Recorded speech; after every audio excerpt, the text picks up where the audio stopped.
Hey guys, so start natin yung makina guys. Umagang-umaga ngayon. Kita may mga sikat ng araw. Okay.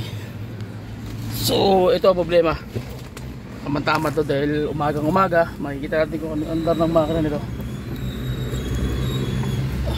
Bigas ah.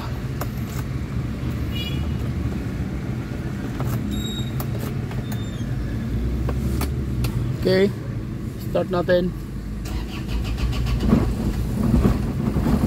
Kaming andar, parang makakatakot. Nanginginig. Naman yan guys. Oh. So hindi siya hindi normal yung andar ng makina. Pag hindi mo i-accelerate, hindi gumaganda yung idling. Bibitawan ko accelerator. Patay, di ba? So yun ang problema guys, yung issue nanginginig. Narinig yan, oh.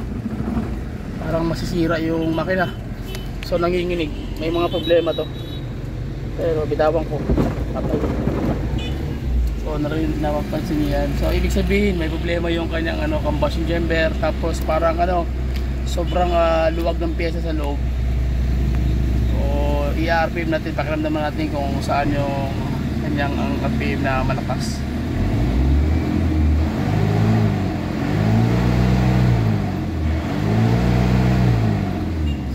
Problema guys, low power. Ayan.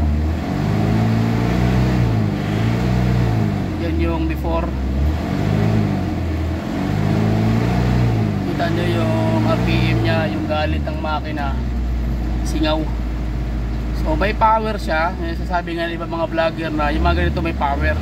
Sa tingin nyo yung ganitong power normal na lang po yan, sapagkat wala namang ibang option dyan kundi magpalit ng piston ring, palit ng ng piston, palit liner, ibalik sa original setting.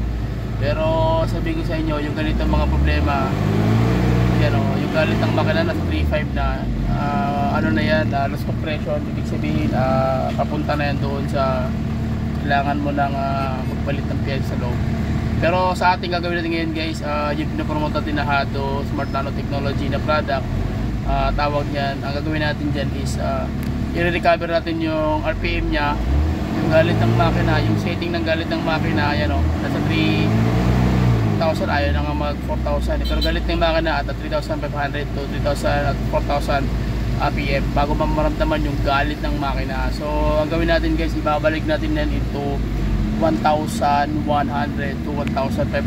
Galit na yung makina, yung galit na nagmumula dito sa 4,000, ibabagsak natin yan ng ng 1,100. Kung makikita nyo yung RPM gauge nya, ayan matagal siya mag-down, di ba?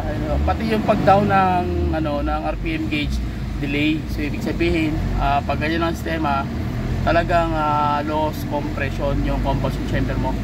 Okay, so yun po yung i-address natin. Bago natin gawin yung sistema, pinapaliwanag ko po sa inyo para makita nyo muna kung ano yung problema dito.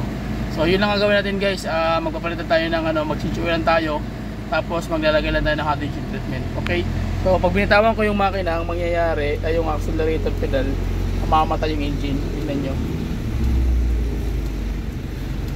hindi na, kasi uminit na siya. Kanina namamatay talaga. So tingnan mo yung idling nya na masyadong nasa mga lang, masyadong mababa, hindi sa mga 700 to 600 dito. So dapat na sa mga 850, lalo na kung mag-aircon ako. Okay, gumagana yung idle niya. So sa idle lang siya kailangan nakagana. Pag hindi gumagana yung idle, pangit yung andar ng makina. So yun ang problema. So tara, samahan nyo ako sa simpleng basic point of tutorial kung paano ma-address to. Okay.